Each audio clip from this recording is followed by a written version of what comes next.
Məsələn, muğam pul gətirən, muğam janrı, pul gətirən mənəviyyatla bağlıdır. Əslində orada pul qoyulmaq, vəsait qoyulmalıdır. Çünki bu millətin mənəviyyatıdır, genofondudur.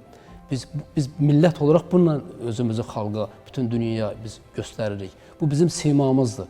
Bizim operalarımız, milli operalarımız, bizim milli musiqimiz, bizim bəstəkar mahnılarımız. Bu bizim genofondumuzdur. Bilirsiniz, buna heç kim ona, üzr istəyirəm, o alver qurban eləməməlidir buna. Və mən də hər dəfə televiziya işçisi olaraq deyirəm ki, yəni siz bilirsiniz, mənim layihəm tipli layihələr böyük reyting gətirmir kanallara və mən bunu öncədən də bilərəkdən bu yola çıxmışam zaten. Bizim məqsədimiz milli mənəvi dəyərləri yaşatmaqdır. Təbii ki. Və necə ki biz deyirik, bizim tarixi abidələrimiz var, necə arxamızda Qız qalası görünür, o bizim tarixi abidəmizdir, etnoqrafiyamız, xalçaçılığımız, yəni rəsm əsərlərimiz, musiqilərimiz varsa, onları yaşadan insanlar var. Sizlər də bax, bu insanlar da canlı abidədir. Biz necə ki, Qız qalamızın tarixindən danışırıq, o cümlədən də bir Mənsum İbrahimovun həyatından danışmalıyıq. Canlı abidə olaraq. Bu da prinsipial şəkildə bayaq dediyimiz kimi damla daşı deşirsə, bu damlanın gücü prinsipi ilə hesab edirik ki, nə zamansa bu da tələb olunan, yüksək reyting verən bir layihələr sırasında olacaq ki, nə təəssüf ki, o sırada olmur çox zaman. Amma bunun çıxış yolu, tamam da biz deyək ki, biz çox gözəl danışırıq, hər şey gəlişi gözəl sözlərdir. Sual oluna bilər, bəs çıxış yolu nədədir televiziyalarda?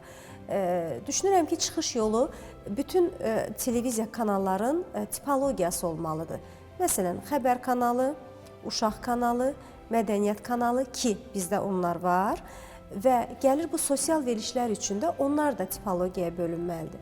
Show biznesin kanalı ayrı olmalıdır, sosial verilişlərin kanalı ayrı olmalıdır, filmlər ayrı və s. Bunları biz tipologiyaya böləndən sonra onda artıq baxacağıq ki, hansı kanala daha çox insan baxır. Onda biz o reytingi hesablaya bilərik. Yoxsa biz bir kanalda 3-4 sosial verilişləri eyni kanallara qoysaq, əlbəttə ki, burada obyektivlikdən söhbət gedə bilməz deyəcəyik. Bilirsiniz, bax, 4-5 dənə o, deyək ki, o ifasını hansı ki də o show deyirlər də buna. Səhər bir verilişdə, axşam bir verilişdə, o birisi gün o birisi kanalda 2 verilişdə görməyinə, bilirsiniz, bu inkişaf ola bilməz burada, əzizim. Ona görə ki, burada sırf, bilirsiniz ki, bu təbiilik yoxdur burada. Amma o qədər bizim gözəl istedadlı gənclərimiz var ki, o qədər var, bilirsiniz, doludur. Bəli. Bunları meydana dəvət eləmək lazımdır ki, onda rəqabət onda yaranacaq. Biz 5 dənə ifasından ibarət deyil ki, o show biznes.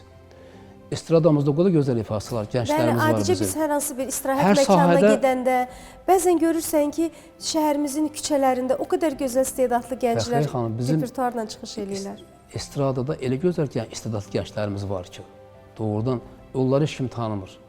Onları dəvət eləmək lazımdır. İstedadlı olan, yaxşı keyfiyyətli musiqiləri oxuyan gəncləri dəvət eləmək lazımdır. Rəqabət yaransın. Mənsum müəllim, gözəl fikirlərlə, gözəl arzularla, gözəl niyyətlə sizə bugün hələlik söyləyirik. İnşallah 70-də və 75-də görüşmək ümidi ilə deyirəm. Ümid edirəm o vaxta qədər də bax bu layihə davamlı şəkildə öz ömrünü, öz həyatını yaşamış olar.